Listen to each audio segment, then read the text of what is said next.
I wanna do that, and that's great. Yeah. And then you find out a little thing called, like, the Dillon Law.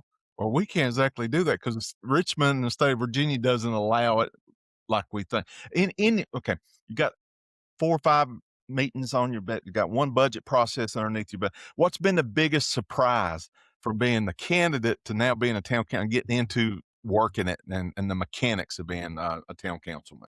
How I'm a very fast paced person. Government moves Okay. way slower than I want it to move. But it's essentially understanding that you do have a budget. Our budget isn't endless. I can want in one hand and then this is might be what I get, but I might get this, I might get that. It just depends on that budget and how are we going to get there to the budget and like playground equipment. I'm used to buying playground equipment at the Lowe's or at Walmart, but if you buy state of the art because we want what's best for the citizens of Big Stone Gap, we're talking a few $1,000s and I mean tens of thousands even sometimes. So, my eyes are real big and then the money comes in and I'm like, "Oh, well, hold on now. We might have to just get 2 swings instead of 4." But little things like that have been eye-opening. It blows my mind because I'm such a community activist that there isn't other citizens that are involved. You'd be surprised that the citizens who just do not come to council meetings. I was very surprised in that because I was always normally I would go, we'd have some friends go and everything. But I'm up there on the board and on the council, I'm looking and I'm like, there's really not that many people who come to express their concerns.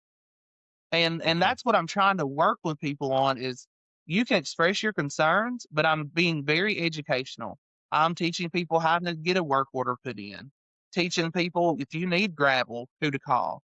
Little things like that, just being educational. I mean, I was shocked at the people that needed it really, especially when I'm 35 years old. I mean, a lot of these people are twice my age and they just never had a clue, and that's fine. But it's up to people like me and your representatives to just teach you a few things along the way. Yeah. Got a quick question. Do y'all live stream or do any on your council meetings? We do not live stream, but our meetings are the first and second Tuesday of every month at 6:30. And then we record them, of course, so Amanda can transcribe, and she is just wonderful. I love Amanda Hawkins. She's great. And so she does that, and you can go back and look at those minutes. It's right now. Our Okay. website is very to the point. It's right there. If you want to go and see what we talked about, it's right there in those minutes. Please come out to the council meetings, and we'd love to hear people's concerns. Well, and I talked to you a little bit before we actually started recording on the podcast today. But one of the objectives of this podcast with Heather and myself is to get people like you, elected officials on here and talking about that process. You were talking about that water service fee or usage. What was that little fee you were talking about in the campaign? It's a water Okay. improvement fee. I think it's like 5 or $10 or something on your water bill. Yeah. All of us have worked in public sales.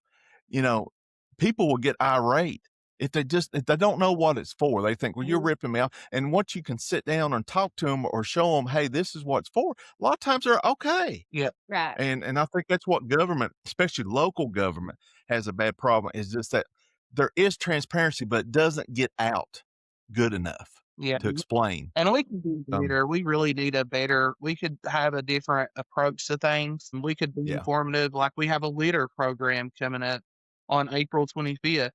I have my personal Facebook that I put all that stuff on. That is a big change in the way that things were. A lot of candidates don't want Facebook or social media because it gives the people access to you. I don't mind that. You're going to see me at Food City Pharmacy anyway. I mean,